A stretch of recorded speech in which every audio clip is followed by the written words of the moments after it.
तो डबल निगम चुनाव के बाद मेयर की दौड़, कल नामांकन दाखिल करने का आखिरी दिन है। 6 नवंबर को नामांकन पत्रों की स्क्रूटनी होगी। 7 नवंबर को नाम वापसी का अंतिम दिन। उसके तुरंत बाद चुनाव चिन्ह होंगे आवंटित।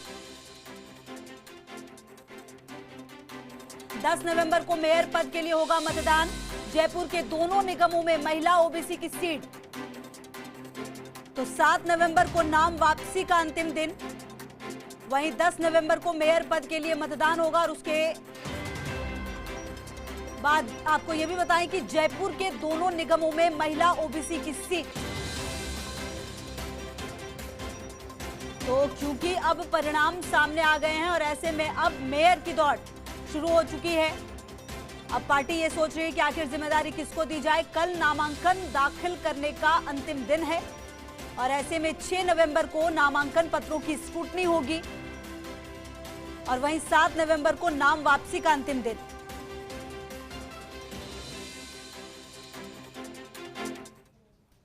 इधर डबल निगम चुनाव के बाद मेयर की दौड़ के बीच मुख्य सचेतक डॉक्टर महेश जोशी ने दावा किया कि जयपुर हेरिटेज में कांग्रेस की ओबीसी महिला पार्षद ही मेयर बनेंगी। महेश जोशी से खास बातचीत की हमारे सहयोगी नरेश शर्मा ने। क्या कुछ कहा उन्होंने, वो भी सुनिए। जयपुर नगर निगम के चुनाव परिणाम आ चुके हैं और हेरिटेज में कांग्रेस का बोर्ड बनना तय है और इस बोर्ड बनाने के लिए व्यू रचना रची जा रही है कि कांग्रेस में कौन सक्षम उम्मीदवार हो और ये पूरी जो रणनीति बना रहे हैं वो बना रहे हैं मुख्य सचेतक महेश जोशी, जिन्होंने कल भी देर रात तक तमाम पार्षदों से बात की थी, उनसे चर्चा की थी और एक सामूहिक जो निर्णय लेने की कोशिश यहाँ पे की जा रही है। और अब भी जो आज भी जो है वो तमाम पार्षदों के साथ बैठक होगी, उनसे चर्चा होगी और जो भी पार्षद मिलके और कांग्रेस के नेता तमाम मिलके जो राय करेंगे उस राय के आधार पर मेयर का फैसला होगा। अब तो सब लोग अपनी अपनी राय दे रहे हैं। तरीका भी यही होता है कि सबकी राय हो, पार्टी नेतृत्व तक उस राय को पहुंचाया जाए। एमएलए की जिम्मेदारी होती है कि जो उनके यहाँ से पार्षद जीत कर आए हैं उन पार्षदों की क्या राय है और उस राय में से निकल के क्या सामने आता है। पार्टी को कोई निर्देश देती है कि भाई ये इस तरीके का कैंडिडेट होना चाहिए कि ये नीति होनी चाहिए, तो उसके हिसाब से भी हम करेंगे। लेकिन मुझे इस बात का विश्वास है और आप भी देखिएगा कि ऐसा ही होगा कि हम एक सर्वसम्मत उम्मीदवार बनाएंगे और सर्वसम्मति के साथ में चुनाव लड़वाएंगे। जयपुर हेरिटेज का पहला मेयर हम कांग्रेस का देंगे। उत्सुकता लोगों की इसलिए बनी हुई है कि जो कांग्रेस का कैंडिडेट होगा वही जयपुर हेरिटेज का पहला मेयर होगा। काफ़ी कोशिश के बावजूद जो बहुमत का आंकड़ा है वो नहीं ला पाए और ख़ासकर जो आप बड़े नेता है उनके वार्डों में भी जो पार्टी है वो उस तरह से प्रदर्शन नहीं कर पाई। क्या कारण रहा है इसका? जिन वार्डों की आप बात करें उन वार्डों के तो हमारे चुनाव में भी वही स्थिति थी। लेकिन कुल मिलाकर हम ये कह सकते हैं कि फैसले जो जनता ने दिया है उसको हम शिरोधार्य भी करते हैं। जनादेश को शिरोधार्य करना लोकतंत्र में जरूरी होता है। शिरोधार्य भी करते हैं, सेवा का भी वादा करते हैं और हम कोशिश करेंगे कि जिस कमी की ओर आप इशारा कर रहे हैं उन कमियों को भविष्य में हम दूर कर सकें। हालांकि नाम का फैसला अगले कुछ समय में हो जाएगा, लेकिन ये तय है कि जयपुर हेरिटेज पहली बार जो बना है उसमें बोर्ड कांग्रेस का बनेगा और साथ में जो कांग्रेस के बड़े नेता है उनके सामने एक चुनौती भी रहेगी कि जो जनता से वादे किए हैं वो पूरे किए जाए। कैमरामैन सुरेंद्र के साथ Naresh Sharma, first India News, Jaipur. इधर मंत्री प्रताप सिंह खाचरियावास ने माना है कि उनकी लापरवाही से ही परिणाम कम आए। उन्होंने कहा लापरवाही नहीं करता तो सिविल लाइंस में 18 पार्षद कांग्रेस के होते। उनसे खास बातचीत की हमारे सहयोगी नरेश शर्मा ने। सुबह जो आपके चेहरे पे खुशी थी प्रताप जी, लेकिन बहुमत का आंकड़ा जो जितनी मेहनत आपने की, जिस तरह से टिकट बांटे हैं, वो जो 50 का जादुई आंकड़ा है वो नहीं कर पाए। एक बात आप मानकर चलिए, ये छोटे चुनाव हैं। अभी जब सिविल लाइंस में फाइनल रिजल्ट आए हैं, 24 सीटें हैं मेरे सिविल लाइंस विधानसभा, उनमें से 13 कांग्रेस जीती है, 10 बीजेपी और 1 निर्दलीय। ऐसे ही अभी शायद हवा महल का पूरा नहीं है, लेकिन हवा महल में भी हम आगे रहेंगे।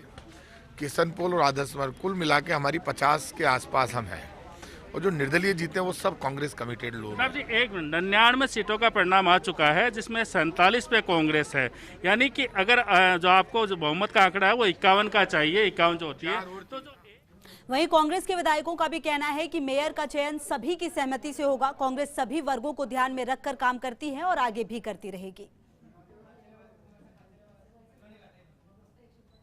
सभी वर्गों को प्रतिनिधित्व देने की कोशिश की गई और मुझे खुशी है इस बात की कि जो आदमी ज़मीन से जुड़े हुए थे, धरातल पे थे, गरीब आदमी थे, जैसे कोली समाज से एक महिला जीत गई जो पेशे से एक टीचर है, एक खाली शिक्षक है, तो वो जीती है। और एक खटीक समाज से जो हमारा कार्यकर्ता था और उसका एक सक्षम आदमी, तो जैसे अगर 5,000 रुपये का खर्चा करके भी अगर किसी चुनाव की मीटिंग में आता है तो उसके लिए कोई ज़्यादा महत्वपूर्ण बात नहीं होती है। सभी वर्गों को प्रतिनिधित्व देने की कोशिश की गई और मुझे खुशी है इस बात की कि जो आदमी ज़मीन से जुड़े हुए थे, धरातल पे थे, गरीब आदमी थे, जैसे कोली समाज से एक महिला जीत गई जो पेशे से एक टीचर है, एक खाली शिक्षक है, तो वो जीती है। और एक खटीक समाज से जो हमारा कार्यकर्ता था और उसका एक सक्षम आदमी, तो जैसे अगर 5,000 रुपये का खर्चा करके भी अगर किसी चुनाव की मीटिंग में आता है तो उसके लिए कोई ज़्यादा महत्वपूर्ण बात नहीं होती। अब मंथन इस बात पे हो रहा है कि जयपुर की जनता को हमें मेयर देना है। उसमें महिला ओबीसी रिजर्व है।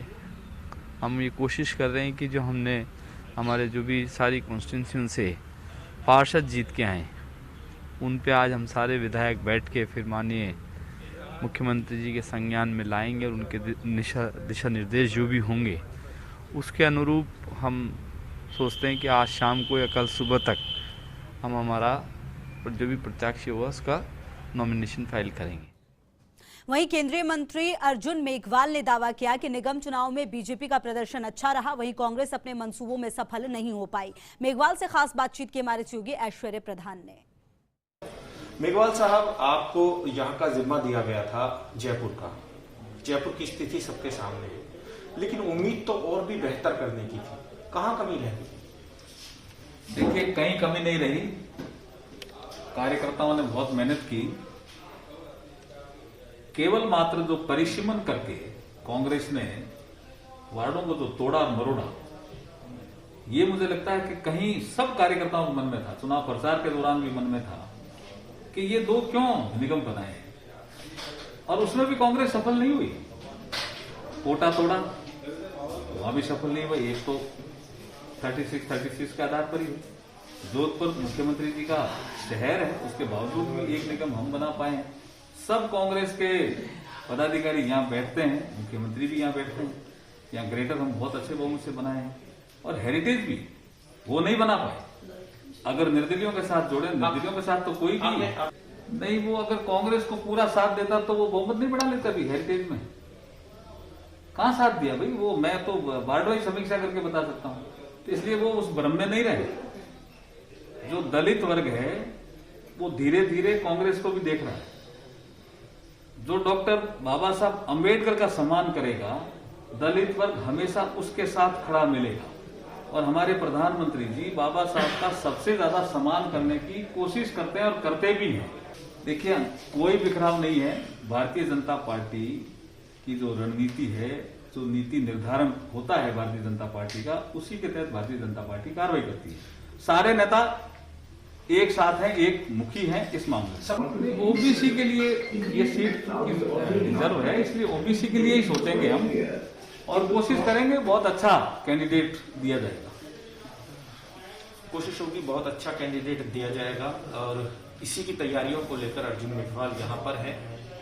सतीश पूनिया के साथ वर्चुअल रूप से जुड़े हुए हैं।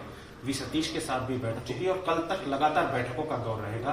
खासतौर पर पंचायत समिति और जिला परिषद के चुनावों को लेकर भी लगातार ये लोग बैठक लेंगे।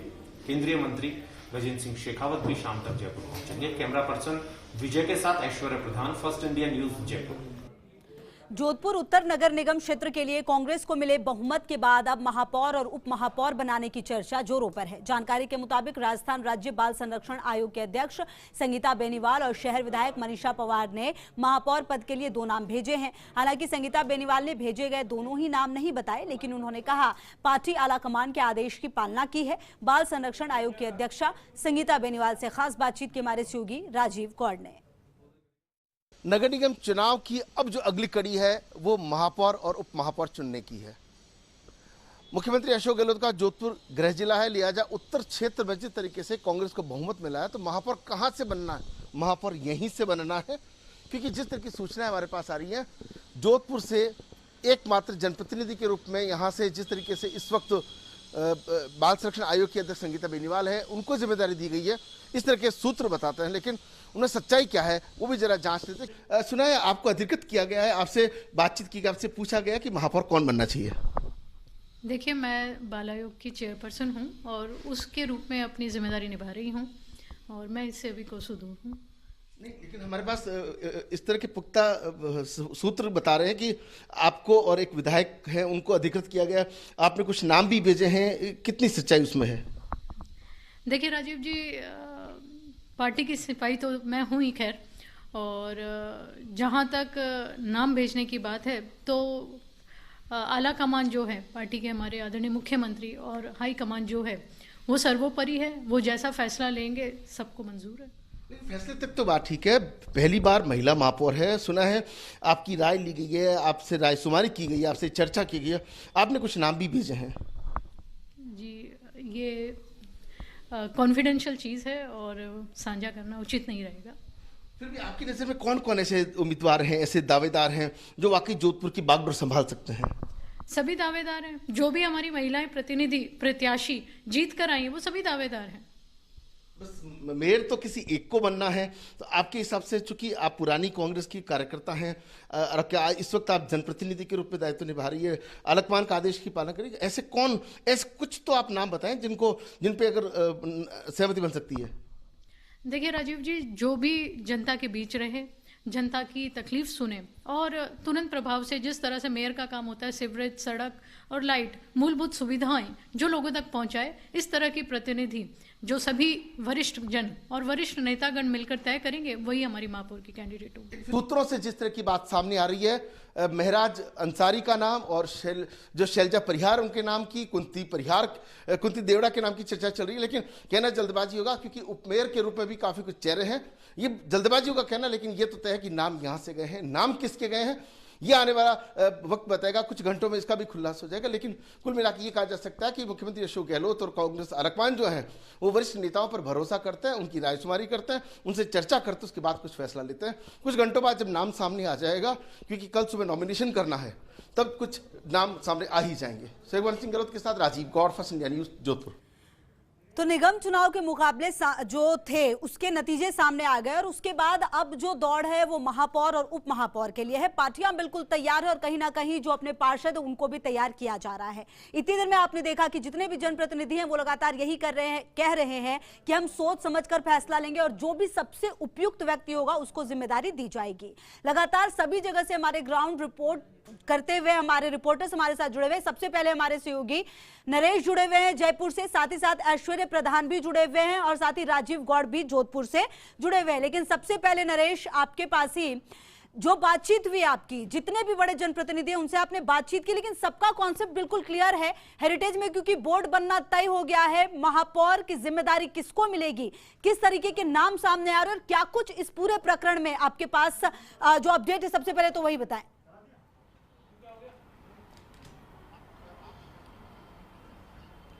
खुशबू, देखिए, जहां कांग्रेस की बाड़ेबंदी हो रही है, जयपुर हेरिटेज नगर निगम की बात करें, वहां पे कांग्रेस के जो विधायक है, इसके अलावा मंत्री है प्रताप सिंह खाचरियावास है, महेश जोशी है, अमीन कागजी है, ये तमाम जो नेता है ये मौजूद है। लगातार पार्षदों के बीच बैठक चल रही है और आज रात तक जो इनका उम्मीदवार होगा मेयर का वो तय हो जाएगा।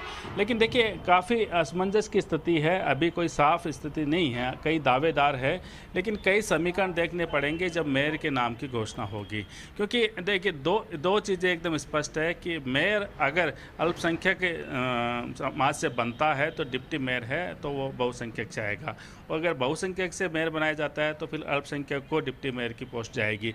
लेकिन इसमें ये तो हुआ एक सीधा सा गणित, लेकिन उसके बावजूद भी ये है कि हवा महल से बने, एक सिविल लाइन से बने, आदर्श नगर से या किशनपोल से, क्योंकि चारों विधायक है कांग्रेस के हैं, कौन अपने यहाँ से मेयर बनाने में सफल हो पाता है ये भी सबसे अहम है। लेकिन जयपुर के जो हेरिटेज में कांग्रेस का उम्मीदवार अगर तय होगा तो वो उम्मीदवार बाकी जोधपुर या कोटा की अगर हम बात करें वहाँ पे भी पूरे समीकरण देखे जाएंगे, क्योंकि देखना पड़ेगा जातिगत समीकरण कैसे हैं। सभी एक जैसी जातियों के एक जैसे समाज से जो है वो तीनों मेयर नहीं बनाए जा सकते। तो ऐसे में कांग्रेस है पूरा जो सामाजिक संतुलन है वो भी देखेगी, जातिगत जो समीकरण है वो देखेगी, साथ में जो अलग अलग क्षेत्र के जो प्रभावी नेता उनकी क्या चॉइस होती है उस पर भी डिपेंड करेगा। हालांकि कहा यही जा रहा है कि जो पार्षद की राय मशवरा किया जाएगा और जो आम राय होगी उसके अनुसार फैसला किया जाएगा। लेकिन देखिए हकीकत यही है कि जो आला कमान कहेगा वो मेयर बनेगा, और आला कमान जो है वो पूरे जातिगत समीकरण देखेगा, स्थानीय समीकरण देखेगा, और साथ में किस विधायक को ज़्यादा अहमियत देनी है उसके आधार पर मेयर का फैसला होगा। बड़ी चीज़ ये है कि सिविल लाइन से जो है वो मेयर के भी दावेदार है और डिप्टी मेयर के भी दावेदार हैं, और सिविल लाइन से जो प्रताप सिंह खाचरवास आते हैं वो अपने यहाँ मनोज मुदगल को डिप्टी मेयर बनाना चाहते हैं। तो अगर मनोज मुदगल डिप्टी मेयर के दावेदार होते हैं तो फिर मेयर दूसरे विधानसभा से जाता है, तो दूसरे विधानसभा में अब किसके नाम की लॉटरी लगती है महत्वपूर्ण है। और अगर सिविल लाइन से मेयर का नाम अगर आता है तो फिर मनोज मुदगल का नाम हट जाता है, तो ऐसे में फिर अल्पसंख्यक के जो दूसरे विधानसभा क्षेत्र से वहाँ से नाम सामने आता है। तो अलग अलग दावेदार हैं, हालांकि ये तय हो चुका है। नरेश आप सही कह रहे हैं, और क्योंकि कंफ्यूजन बहुत ज्यादा है, जीत जरूर मिली है लेकिन अब किसको मिलेगी जिम्मेदारी मेयर की और डिप्टी मेयर की, ये देखना बेहद महत्वपूर्ण होगा। ऐश्वर्य, क्योंकि निगम में तो बोर्ड बनाने में सफल रही है बीजेपी, क्या लगता है यहाँ पर भी उतना ही कंफ्यूजन है या यहाँ पर कॉन्सेप्ट थोड़ा क्लियर नजर आता है मेयर के लिए और जो डिप्टी मेयर है उस पद के लिए?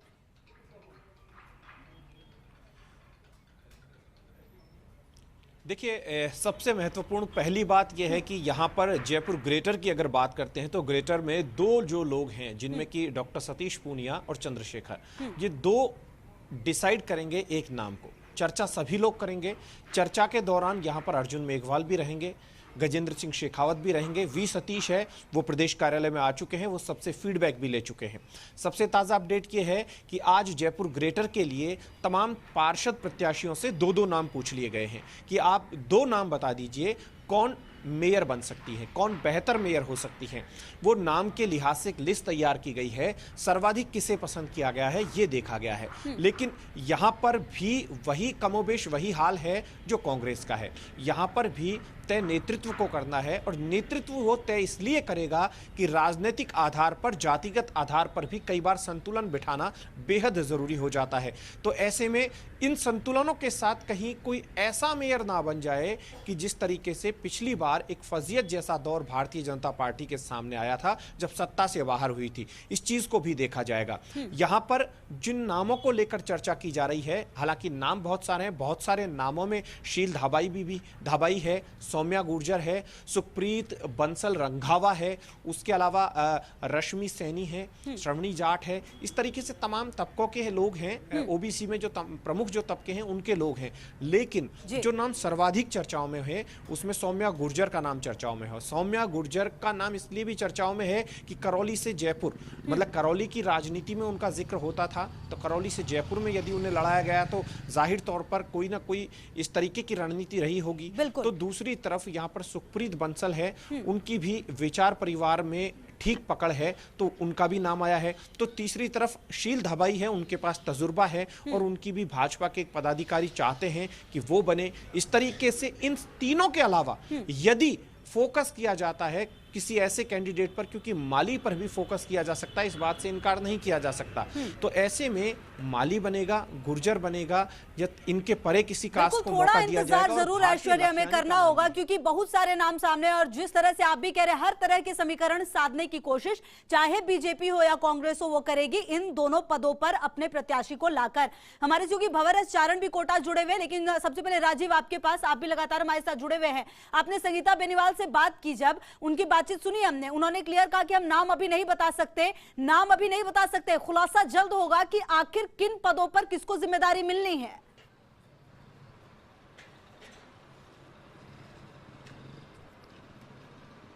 देखिए, जोधपुर पर सबकी नजर है। मुख्यमंत्री अशोक गहलोत का गृह जिला है। कल जिस तरीके से जयपुर से आलकमान ने संगीता बेनीवाल और मनीषा पवार को कह करके कुछ जो नाम मांगे, उसमें 3 नाम गए थे। पहला नाम जो है वो इस वक्त जिसका गया, खुद डॉक्टर शैलजा परिहार हमारे साथ है, उनका नाम गया है। यहाँ से महराज अंसारी का नाम गया, कुंती देवड़ा का नाम गया है। इन 3 में से किसी एक पर मुहर लगनी है। प्रभारी मंत्री महेंद्र चौधरी पहुंच चुके हैं, वैभव गहलोत थोड़ी देर में पहुंचने वाला है। खुद शैलजा परिहार से बात करते तो क्या विजन अगर आपको जिम्मेदारी मिलती है तो? देखिए, जो भी महापौर बनेगा, जो हाईकमान चाहेगा वही महापौर बनेगा, और मेरी भी उनको पूर्ण सहमति होगी। मैं ये सोचती हूँ कि जो भी कांग्रेस का महापौर बनेगा वो संगठित तौर पे पहले नगर निगम को और अपने पार्षद परिवार को संगठित करेगा, और उसको संगठित करते हुए जोधपुर के विकास का एक नींव रखेगा, क्योंकि जो फाउंडेशन वर्क है वो जोधपुर का हम रखेंगे, जिससे आने वाले वक्त में जोधपुर नई ऊंचाइयों तक पहुँच सके। लेकिन अगर बात करें, बीजेपी वाले अंबाजी बैठे हैं, आप यहाँ बाड़ेबंदी होटल में जोधपुर से 20 किलोमीटर दूर। नहीं, मैं ये चाहती हूँ कि कांग्रेस बाड़ाबंदी नहीं कर रही है। जैसे सब स्वतंत्र हैं, ये एक मंथन का मंच है, कांग्रेस ने वह रखा है सभी पार्षदों के लिए, क्योंकि महापौर बनने के लिए सभी पार्षदों का एकजुट सहमति होना, इसीलिए एक मंथन का मंच है। ये बाड़ाबंदी नहीं है कांग्रेस की, और बीजेपी वालों का जवाब वो दे सकते हैं मेरे से ज्यादा अच्छा। तो आप देख सकते हैं कि शैलजा परिहार ने साफ तौर पर जिस तरीके से कहा है, और आप देखिए ये वो होटल है जहां पर जोधपुर से 20 किलोमीटर दूर होटल चंद्रा ग्रांट के अंदर तमाम जो पार्षद है उनको यहाँ पे रखा गया है। महेंद्र चौधरी अंदर पहुंच चुके हैं, पार्षदों से मंथन कर रहे हैं, और कुछ देर में बिल्कुल राजीव, तो कहीं ना कहीं मंथन का दौर चल रहा है, और ये बहुत ज्यादा जरूरी भी हो जाता है कि ये मंथन चले, क्योंकि जिसको जिम्मेदारी दी जाए वो जिम्मेदारी को बेहतर तरीके से निभाए, क्योंकि जनता ने वोट दिया है। जनता का काम जरूर खत्म हुआ है फिलहाल, लेकिन अब माता पच्ची पार्टियों की है। भंवर, जो कोटा है वहां पर मामला किस तरीके से चल रहा है, क्योंकि एक जगह तो बिल्कुल क्लियर है, वहां पर किसको जिम्मेदारी मिलेगी, और क्या कुछ जानकारी आपके पास कोटा को लेकर?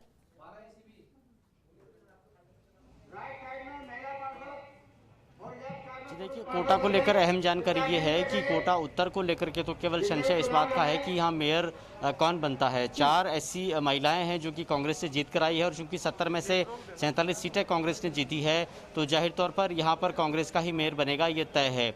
लेकिन कोटा दक्षिण में जो है वहाँ कांटे की टक्कर है। कुल मिलाकर के 80 वार्ड कोटा दक्षिण में है, और दोनों पार्टियों के पास 36 पार्षद है। तो कांग्रेस जो है वो फिलहाल जश्न की तैयारियों में डूबी है। मैं कांग्रेस कार्यालय में ही फिलहाल खड़ा हूँ, तस्वीरें यहाँ की आपको दिखाऊंगा, लेकिन इससे पहले बीजेपी का हाल मैं आपको बता दूं। 36 पार्षदों के साथ, और दावा किया है बीजेपी सूत्रों ने कि 3 निर्दलीयों को साथ लेकर के, और कोटा से बाहर मध्य प्रदेश में उज्जैन के लिए फिलहाल बीजेपी के जो सभी पार्षद है उनको भेजा जा चुका है। तो जाहिर तौर पर जोर आजमाइश हो रही है, बाड़ाबंदी के मार्फत साधने की कोशिश हो रही है मेयर की कुर्सी को। लेकिन फिलहाल तस्वीर आप कांग्रेस कार्यालय से देखिए, जहां पर मालाओं की गठरी साफ तौर पर बता रही है कि कांग्रेस को जो आशातीत कामयाबी मिली है, उत्तर में पूर्ण बहुमत और साथ में दक्षिण में बराबरी का मुकाबला, उसका कहीं न कहीं कांग्रेस जश्न मनाने के मूड में है। और फिलहाल ये तस्वीरें जिला कांग्रेस कार्यालय से, थोड़ी देर में विदेश मंत्री शांति धारीवाल यहाँ पहुंचने वाले हैं, और साथ में जिले के प्रभारी मंत्री राजदीप कटारिया भी उनके साथ हैं। जिलाध्यक्ष रविंद्र त्यागी करने की कोशिश करूंगा। त्यागी जी, फिलहाल आप ये तो नहीं बताएंगे हमें कि मेयर कौन बनेगा, लेकिन रणनीति क्या कुछ रहने वाली है? कुल मिला के आज तो सिर्फ ये है कि जो भी हमारे प्रत्याशी चुनाव लड़े थे उसमें जो जीते हैं उनका सबका, मतलब जो वार्ड पर से जीत गए उनका सबका माला पहना के हम स्वागत करेंगे। कोटा दक्षिण में बीजेपी बाड़ाबंदी कर रही है, कांग्रेस ने पार्षदों को खुला रख रखा है, वहाँ के लिए रणनीति जानना आपका बहुत अहम है। तो वहाँ कांग्रेस क्या कुछ सोच रही है? भाई, उनके अंदर तो खलबली मची हुई है और आपस में झगड़े हैं, इसलिए वो बाड़ाबंदी का प्रयास कर रहे हैं। हमारे तो सर्वमान्य एक नेता है धारीवाल जी, और हमारे यहाँ कोई इस तरह की वो नहीं है, सब जो है एक साथ हैं, और जो हाईकमान निर्देश करेगा उसके हिसाब से हमारा डिसीजन होगा। चलिए, तो रणनीतियों के बारे में फिलहाल कांग्रेस ज्यादा बात नहीं कर रही है, लेकिन अपने जश्न की बात जरूर कर रही है। फिलहाल तस्वीरें आप देख सकते हैं, जहां पे लगातार आप जीते हुए पार्षदों को भी देख रही हैं, और साथ में जो पार्षद प्रत्याशी हैं वो भी आपको तस्वीरों में दिख रहे हैं। तो थोड़ी देर में यहाँ पर विदेश मंत्री शांति धारीवाल पहुंचेंगे, जिले के प्रभारी मंत्री। चलिए, लगातार नजर रहेगी, और सभी रिपोर्टर्स ने बताया कि किस तरीके से जीत के बाद अब तैयारी हो रही है अगले कदम की। आप सभी का बहुत बहुत शुक्रिया, और लगातार फर्स्ट इंडिया न्यूज भी आपको सबसे पहले बताएगा कि आखिर इस दौड़ में किसने बाजी मारी।